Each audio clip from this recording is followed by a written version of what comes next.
Роналду Мессиге ерекше құрметпен қарайтынын мойындады. Реал ойыншысы сыни балағаттарға ұшырап бәлеге қалды.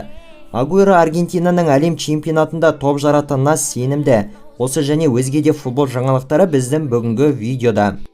Алдыңғы видеодағы сұранысымыздан кейін бізге жаңадан 100-ге жуық жазылушы тіркелген, және біз сұрағандай 1000 лайкты сіздер қайтадан жинаған екенсіздер. Барлықтарыңызға белсенділіктеріңіз үшін алғыс айтамыз. Әдеттегідей келесі жаңа видео шыққанға дейін 1000 лайк санын жинап тастайық. Өкінішке орай көптеген көрермендеріміз біздің видеоларды тіркелмей көреді.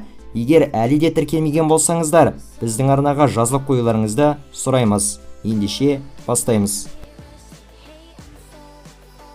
Франция құрамасының шабуылшысы Кристофер Нкунку әлем чемпионатына қатыса алмайтын болды. Лейпцигтің шабуылшысы турнирдің басталуына санаулы күндер ғана қалғанда жаттығуда допқа талас кезінде жарақат алып қалған. Илики баспасының ақпаратына сәйкес 25 жастағы футболшыда сол жақ тізесінің зақымдануы анықталған. Емделіп қалпына келу мерзімі шамамен 6-8 апта уақытты құрамақ. Манчестер Юнайтед клубының көптеген ойыншылары португалдық шабуылшы Криштиану Роналдудың командадан кеткенін қолдайды. Осы жайында Manchester Evening News баспасы хабарлауда. Криштианудың ағылшындық клубтың басшыларын, жаттықтырушысын және де басқа да нәрселерді сынға алған даулы сұхбатынан кейін ойыншылардың көбісі оның кеткенін қалайды делінуде. Қазіргі кезде Роналдудың клуб сапындағы алдағы болашағы әзірге белгісіз жұмбақ күйде. Мансабын аяқтаған шабуылшы Серхио Агуэро Аргентина құрамасының әлем чемпионаты турниріне деген мүмкіндіктерін атады. Біраз ойыншылар турнирдің басын жарақатқа байланысты өткізіп алатындарына қарамастан, сонда да Аргентинаның жеңіске жету мүмкіндігі өте жақсы. Аргентина құрамасы өзінің міндетін жақсы біледі. Бұл тұтасқан ұжым. Әрине Мессидің лидерлігі ол команданың табысқа жетуіне деген кілті болып табылады.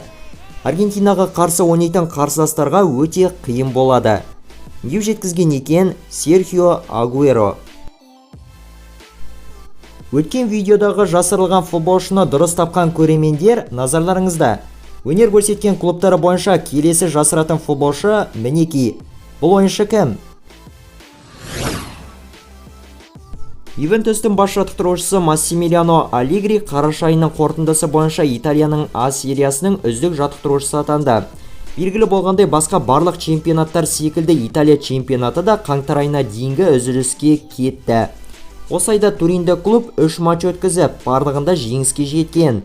Ювентус командасы А сериясының турнирлік кестесінде 3-ші орында келеді.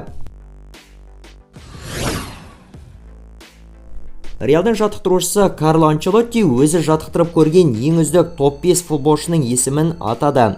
Өзім ойыншы болған кездегі Ван Бастен, Франко Барези және Мальдинилерді атап өтуге тиіспін. Ал жаттықтырушы болған кезімдегі үздіктерге тоқталсам, онда Роналдо, Криштиану Роналду, Ибрагимович, Бензема және Винисиустарды айтамын, деп жеткізген екен Анчелотти Managing Madridке берген сұхбатында.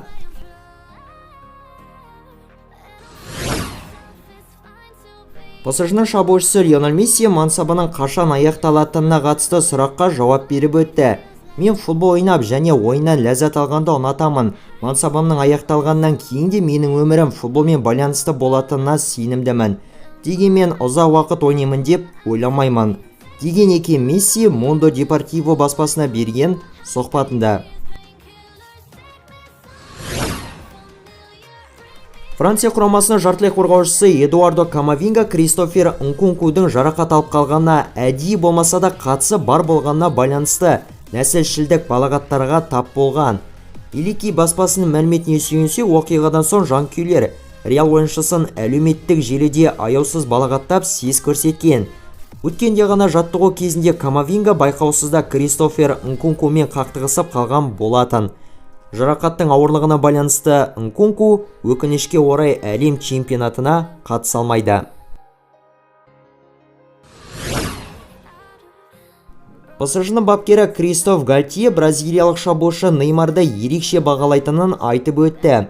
Бастапқыда мен оған өзі секілді профессионалды ойыншымен бірге жұмыс жасауға қуанышты екенімді айттым. Бұл футболшы жаттығулар мен дайындықтарды ешқашанда жайдан-жай өткізіп алмайды. Қазір оның алдында әлем чемпионатын жеңіп алу деген басты мақсаты тұр, деген екен ПСЖ-ның жаттықтырушысы RMC Спортқа берген интервьюінде.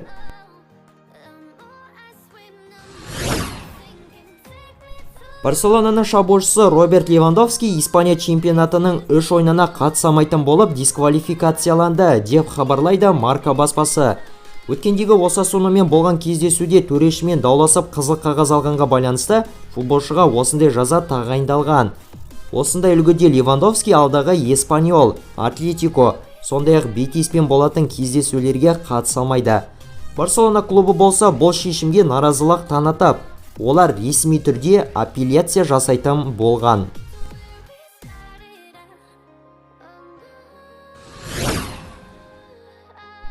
Барселонаның футболшысы Серхио Бускетс өзінің каталонда клуб сапындағы алдағы болашағына байланысты нақты шешімді әлі қабылдамаған. Барса ұжымының басшылары 34 жастағы футболшымен келісім шартты ұзартуға қарсы емес. Дегенмен испаниялық футболшының жеке өзі басқа командалардан келіп түскен ұсыныстарды қарастыруға кіріскен. 2023 жылдың жаз айында Бускетс Сауд Арабиялық немесе ақш клубтарының бірі сапына ауысуы ықтимал.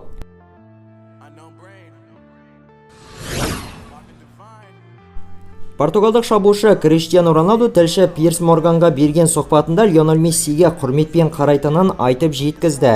Месси фантастикалық ойыншы. Екеуміз 16 жылдан астам уақыт бойы үлкен футболда өз шаруаларымызбен айналысып келеміз. Менің онымен қарым-қатынасым керемет. Дегенмен біз доспыз деп айта алмаймын. Мен үшін дос деген ол сенің үйіңде болып көрген және хабарласып сөйлесіп тұратын адамың. Месси екеуміз жай командадағы әріптестер дейміз. Мен Леоны мен жайында әрдайым айтатын сөздері үшін қатты құрметтеймін. Ол футбол үшін таңғажайып нәрселер жасайтын керемет жігіт. Онымен бірге кешкі ас ішіп тамақтану, әрине бұған қарсылығым жоқ. Қуана-қуана келісер едім, деген екен Криштиану Роналду. Иә, бұл екі аңыздың жастары біразға келіп, көз алдымызда дәуірлері сөніп бара жатқаны өкінішті. Бала кезімізден футболға деген қызығушылығымызды арттырған осы екі футболшының құрметіне орай видеоға бірден-бір лайктарыңызды басып қойсаңыздар болады. Ал осымен біздің бүгінгі жеткізген футбол жаңалықтары топтамасы аяқталды. Лайк басу, тіркелу және қолдау көрсетулеріңіз маңызды. Ал бүгінге осы, келесінде кездескенше аман сау болыңыздар.